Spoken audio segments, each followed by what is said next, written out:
Breaking news చూస్తున్నాం. ఢిల్లీ సరిహద్దులో మరోసారి ఉద్రిక్తత వాతావరణం చోటు చేసుకుంటుంది. ఢిల్లీ సరిహద్దులో శంభు ప్రాంతంలో మరోసారి ఉద్రిక్తత వాతావరణం చోటు చేసుకుంది.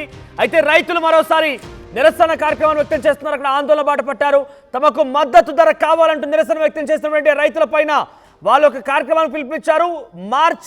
రైతుల మార్చ్ కార్యక్రమం పిలుపునిచ్చారు. అయితే ఈ కార్యక్రమానికి అడ్డుకునేందుకు హర్యానా పోలీసులు ఆ ఢిల్లీ సరిహద్దులకు చేరుకున్నటువంటి ఆ యొక్క నిరసనకారుల పైన రైతుల పైన పెద్ద ఎత్తున వారంతా కూడా టీఆర్ గ్యాస్ ప్రయోగించారు. ఆందోళనకారుల పైన వాటర్ కెనాన్లను ప్రయోగించారు. పలువురు రైతులకి చాలా తీవ్రంగా గాయాలయ్యాయి. ఢిల్లీ మార్చిని అడ్డుకున్నారు పోలీసులు. కిలోమీటర్ల మేర ఈ ట్రాఫిక్ పూర్తిగా నిలిచిపోయింది. ప్రస్తుతం పంటలకు సంబంధించి కనీస మద్దతు ధర కల్పించాలంటూ రైతులు డిమాండ్ చేస్తున్న పక్షంలో వారంతా కూడా ఢిల్లీకి లోపలికి వెళ్ళేందుకు ప్రయత్నం చేశారు. ఢిల్లీ మార్చ్ కార్యక్రమం పిలుపునిస్తే హర్యానా పోలీసులు శంభు ప్రాంతంలోనే వారిని అడ్డగించారు. టీఆర్ గ్యాస్ ప్రయోగించారు. వాటర్ కెనాన్ ప్రయోగించి రైతుల పైన ఒక్కసారిగా తమ యొక్క నిరసనని తమ ఆందోళనని పూర్తిగా కూడా వారు అక్కడ నీరుగార్చే ప్రయత్నం చేశారు. చాలా పెద్ద ఎత్తున తీవ్ర ఉద్రిక్తత కొనసాగుతున్నాయి. వారిపైన రైతుల పైన టీఆర్ గ్యాస్ వాటర్ కెనాల్ ప్రయోగించడం పైన ప్రతిపక్షాలు కూడా మండిపడుతున్నాయి. రైతులకు చాలా తీవ్రంగా గాయాలయ్యాయి. ఒక రకంగా చెప్పాలంటే దాష్టికం చోటు చేసుకుందని చెప్పొచ్చు. ఒకసారి సంఘటనా స్థలం నుంచి ఆ దృశ్యాలను చూద్దాం.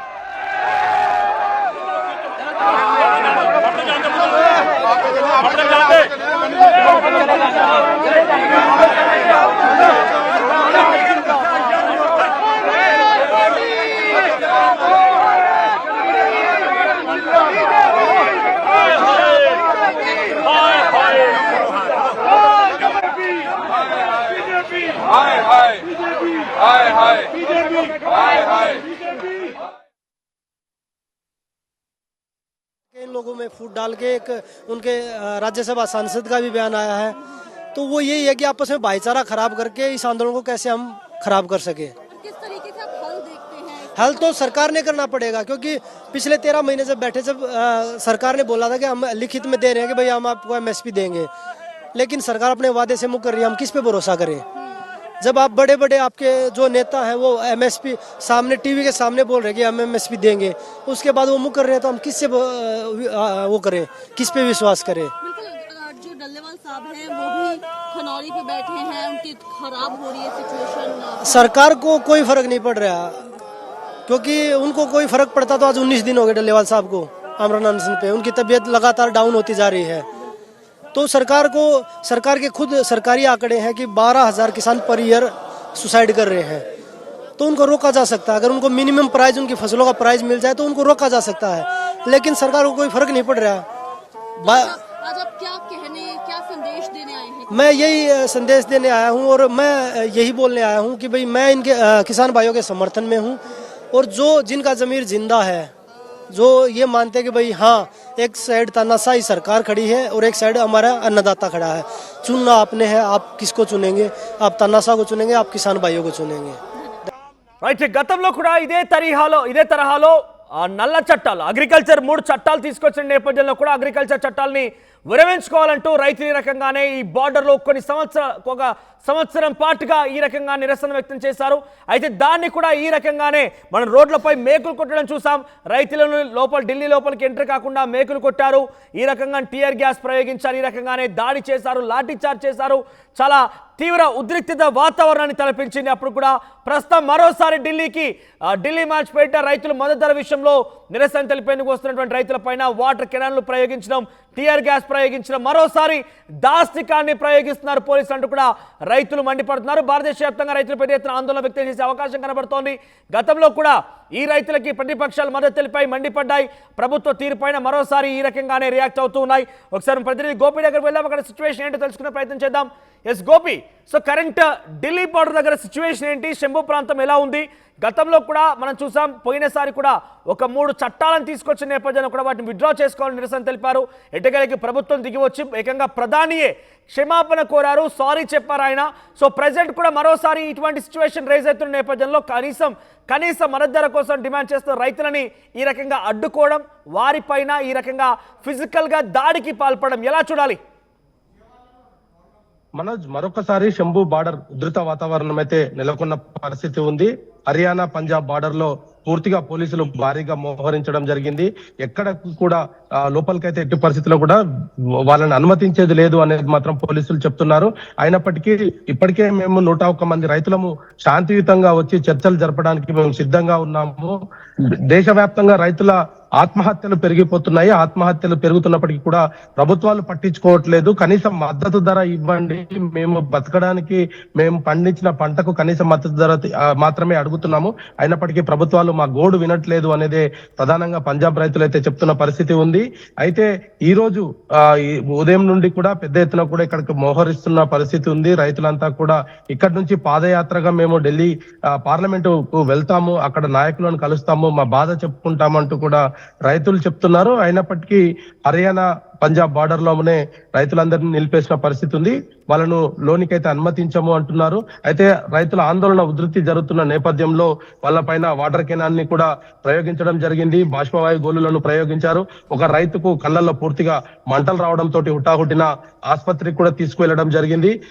ఏళ్ల తరబడి మేము కనీస మద్దతు ధర అడుగుతున్నాము, మేము పండించుకున్న పంటకు నాణ్యమైన ధర అడుగుతుంటే కూడా ప్రభుత్వాలు పట్టించుకోవట్లేదు. మరొక వైపు రైతులు ఆత్మహత్యల పైన చట్టసభలలో మాట్లాడుతున్నారు. రైతుల ఆత్మహత్యలు ఆగాలని చెప్తున్నారు. కానీ ఆగే విధానం మేము చెప్తుంటే మాత్రం మా గోడు వినిపించుకోవట్లేదు. కనీస మద్దతు ధర ఇస్తే ఏ రైతు చనిపోడు, పండించిన పంటకు ఆయనకు న్యాయమైన ధర లభిస్తే ఖచ్చితంగా కుటుంబం అంతా కూడా బాగుపడుతుంది. కాబట్టి రైతుల ఆత్మహత్యలు ఆగుతాయి. రీకాల్ చేద్దాం గతంలో సిచ్యువేషన్ ని. గతంలో సుమారుగా సంవత్సరం కాలం పాటుగా పంజాబ్ హర్యానాకు సంబంధించిన రైతులు అక్కడే బైఠాయించారు, టెంట్లు వేసుకొని ధర్నా చేశారు. ట్రాక్టర్లు తీసుకొస్తే ట్రాక్టర్ లోపలికి అనుమతించకుండా రోడ్లపై మేకులు కొట్టడం చూసాం.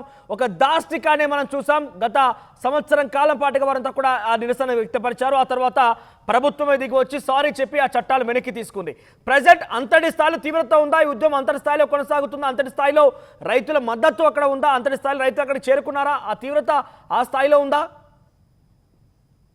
అయితే ఇక్కడ అధికారులు మాత్రం ఒకే విషయం చెప్తున్నారు. పంజాబ్ రాష్ట్రానికి సంబంధించిన అంశం కాబట్టి పంజాబ్ ప్రభుత్వం తోటి మాట్లాడాలనేది మాత్రమే శంభు బార్డర్ లో చెప్తున్న పరిస్థితి ఉంది. హర్యానాలోకి ఎట్టి పరిస్థితిలో ఎంటర్ కానివ్వము అంటూ కూడా ఇటు హర్యానా నుంచి భారీగా పోలీసులు మోహరించారు. అదేవిధంగా పంజాబ్ పోలీసులు కూడా అటువైపు ఉన్న పరిస్థితి ఉంది. ఎవరిని కూడా బార్డర్ క్రాస్ చేసేందుకు అనుమతించట్లేదు.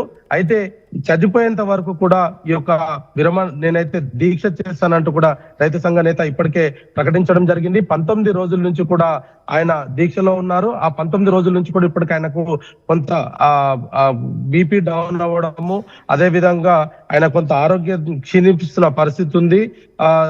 అయితే కిసాన్ మజ్దూర్ మోర్చా నాయకుడు సర్వాన్ సింగ్ సంబంధించిన ఆరోగ్యం పైన కూడా రైతులు కొంత ఆందోళన చెందుతున్నారు. ఆయన వయసు మీద పడి ఉంది. ఆయన ఇప్పుడు ఆరోగ్యం నిలకడగా లేదు. ఆయనను ఆసుపత్రికి తీసుకెళ్లాల్సిన పరిస్థితి ఉంది. దీనిపైన ఒక నిర్ణయం తీసుకోండి అంటూ కూడా రైతులు చెప్తున్నారు. నిర్ణయం తీసుకోకపోతే ఎట్టి పరిస్థితుల్లో మేము 101 మంది ఇప్పటికే రిజిస్ట్రేషన్ చేసుకున్నాము. మేము ఆ ప్రభుత్వం తోటి చర్చలకు సిద్ధంగా ఉన్నాము. కానీ ప్రభుత్వం ఎందుకు మాతో చర్చించడానికి సిద్ధంగా లేదు. ఎట్టి పరిస్థితుల్లో ఢిల్లీకి వెళ్లి తీరుతాం అనేదే పంజాబ్ రైతులు అయితే చెప్తున్నారు. కానీ కనీస మద్దతు ధరకు సంబంధించి రాష్ట్రాల వారీగా డిఫరెన్స్ ఉంటుంది. రాష్ట్రాలలోనే మీరు తేల్చుకోవాలనేది కూడా పోలీసులు చెప్తున్నారు. పంజాబ్ రాష్ట్రంలోనే మీరు తేల్చుకోవాలి. మద్దతు ధరకు సంబంధించి కావచ్చు, మీ యొక్క డిమాండ్లకు సంబంధించి కూడా మీ రాష్ట్ర ప్రభుత్వం తోటి మాట్లాడాలి. రాష్ట్ర ప్రభుత్వం తోటి చర్చలు జరిపాక కేంద్ర పెద్దల దగ్గరికి రావాలి. కానీ ముందే మీరు ఢిల్లీకి మార్చిగా వెళ్తాము అంటూ అలజడి సృష్టించే ప్రయత్నమే తప్ప దీంట్లో మీ యొక్క హక్కుల సాధన కోసం మీరు చేస్తున్న ప్రయత్నం కాదు ఇది అనేది పోలీసులు అయితే చెప్తున్నారు. మరొక వైపు రైతులు మాత్రం ఖచ్చితంగా ఢిల్లీకి వెళ్తాము, ఎట్టి పరిస్థితుల్లో ఢిల్లీలో తమ గలం వినిపిస్తాము అంటూ కూడా రైతులు చెప్తున్నారు. మేము చర్చలకు సిద్ధంగా, ఎవరు ముందుకు వస్తారో రండి, కొంతమంది తోటి మాత్రమే మేము చర్చిస్తామంటూ కూడా మరి కేంద్ర ప్రభుత్వం నుంచి పెద్దలు ఎందుకు మాట్లాడారు మాతోటి? 101 మంది మేము ఆల్రెడీ మా పేర్లను కూడా ఇచ్చి ఉన్నాము, మాకు అనుమతించండి, మేము శాంతియుతంగా వెళ్లి చర్చలు జరుపుతాం అనేది కూడా చెప్తున్నప్పటికీ పోలీసులు అనుమతించట్లేదు. పోలీసులు అనుమతించకున్నా మా మీద రబ్బర్ బుల్లెట్లు కాల్చినా లేదా మా ప్రాణాలు తీసేసినా కూడా మిగిలిన వాళ్ళము ఎంతమంది మిగిలితే అంతమంది వాళ్ళం అయితే మేము ముందుకు వెళ్తాం తప్ప దీంట్లో ఎట్టి పరిస్థితుల్లో వెనక్కి తగ్గేది లేదు. మేము ఎట్టి పరిస్థితుల్లో కూడా రిటర్న్ ఈ యొక్క దీక్షను విరమించేది లేదు అనేది కూడా కిసాన్ మోర్చా నాయకులు అయితే చెప్తున్నారు. మరి ఈ రోజు జరిగిన ఉధృత వాతావరణంలో కూడా వాటర్ కెనాన్స్ ని ప్రయోగించడం జరిగింది. గుంపుగా ఉన్న రైతులను అందరినీ కూడా చెదరగొట్టే ప్రయత్నం చేశారు. గతంలో కూడా ఇటువంటి ఘటనలే జరిగినాయి. గతంలో కూడా ఇటువంటి సేమ్ ఇష్యూ మరొకసారి శంభు బార్డర్ లో జరుగుతుంది. మరి ఈసారి ప్రభుత్వం దిగి వస్తుందా లేదా రైతులు ఇదే మొండి వైఖరితోటి ముందుకు వెళ్తారా, ప్రభుత్వం ఇదే మొండి వైఖరితోటి ఉంటుందా అనేది కూడా చూడాల్సి ఉంది. ఏదేమైనా కిసాన్ మోర్చా నాయకులు మాత్రం ఖచ్చితంగా ఢిల్లీ పాదయాత్ర చేసి తీరుతాం అనేది మాత్రం చెప్తున్నారు మనోజ్. రైట్ గోపి, సో మొత్తం మీద ఇది ఢిల్లీ సరిహద్దులో శంభు ప్రాంతంలో పరిస్థితి. సో గతంలో కూడా నల్ల చట్టాలకు సంబంధించి అయితే 3 చట్టాలంటూ చెప్పుకొచ్చారో వాటి నల్ల చట్టాలుగా అభివర్ణిస్తూ ఆ రైతులు కూడా ఒక సంవత్సరం కాలం పాటుగా పూర్తిగా ఢిల్లీ సరిహద్దులోనే అక్కడే ఆశ్రయాన్ని కూడా ఏర్పాటు చేసుకొని నివాసాలు ఏర్పాటు చేసుకొని ఒక ఏడాది పాటుగా అక్కడ నిరసన వ్యక్తం చేశారు. ప్రభుత్వం దిగి వచ్చి క్షమాపణ చెప్పి ఆఖరికి వస్తే ఆ చట్టాలను వెనక్కి తీసుకుని ప్రస్తుతం మరోసారి కనీస మద్దతు ధర కోసం పంజాబ్ రైతులు ఢిల్లీ మార్చ్ పేరిట శంభు ప్రాంతాల నుంచి ఢిల్లీకి ఎంటర్ అయ్యే ప్రయత్నం చేస్తున్న నేపథ్యంలో అక్కడికి భారీగా వాటర్ కెనాలతో ప్రయోగించడం, వారిపైన టియర్ గ్యాస్ ప్రయోగించడం ఎంతటి దాష్టికమైన పరిస్థితి అంటే అక్కడ పోలీసుల యొక్క తీవ్రత, వారి యొక్క పైశాచికం అక్కడ అద్దం పడుతోంది. వారిపైన చాలా తీవ్రంగా గాయపడుతూ వారంతా రబ్బర్ బుల్లెట్లు ప్రయోగిస్తున్నారు. రైతుల పైన చాలా తీవ్రంగా గాయాల పాలే వారంతా కూడా అక్కడ నెత్తురోడుతున్న పరిస్థితి కనబడుతోంది. ప్రస్తుతం ఈ యొక్క ఘటన కారణంగా కిలోమీటర్ల మేర ట్రాఫిక్ నిలిచిపోయింది. రైతులు చాలా ఇబ్బందులు పడుతున్నారు, గాయాల పాలవుతున్నారు రైతులందరూ కూడా. కొన్ని సందర్భాల్లో రైతులు ప్రాణాలు పోతాయా అన్నట్టుగా కూడా వారంతా విచక్షణ రహితంగా పోలీసులు వారిపై దాడులు కూడా జరుపుతున్నారు. ఒకసారి ఈ ఘటన పైన పోలీసులు కూడా మాట్లాడారు, ఢిల్లీ పోలీసులు, హర్యానా పోలీసులు. వారు ఏం మాట్లాడారో చూద్దాం. क्योंकि डल्लेवाल जी हम सभी के माननीय हैं, बहुत ज़्यादा आदर करते हैं उनकी तबीयत को ध्यान में रखते हुए उसके लिए ताकि ये इशू रिजॉल्व हो, पंजाब सरकार को भी बोला गया और भारत सरकार को भी बोला गया है कि वो भी इमीडिएटली अगर रिजॉल्व होता है तो इमीडिएटली मीटिंग फिक्स करें।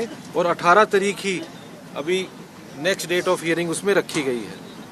तो मेरा आपसे आग्रह है, आप शांतिपूर्वक यहाँ बैठिए, हम आपके साथ हैं और जो कानून के प्रोविजन है उसकी पालना करें। हम और आप बिल्कुल एक साथ हैं, हम आपको खुद वहाँ छोड़ के आएंगे अपने साथ ले जाके। और अभी एक और मेरी गुजारिश है, जो सुप्रीम कोर्ट का आदेश है, आप कृपया सभी मीडिया के पास भी उसकी कॉपी होगी, आप एक बार काम ना किया जाए। जैसे आपने के बैरिकेड लोहे के बनाए हुए हैं,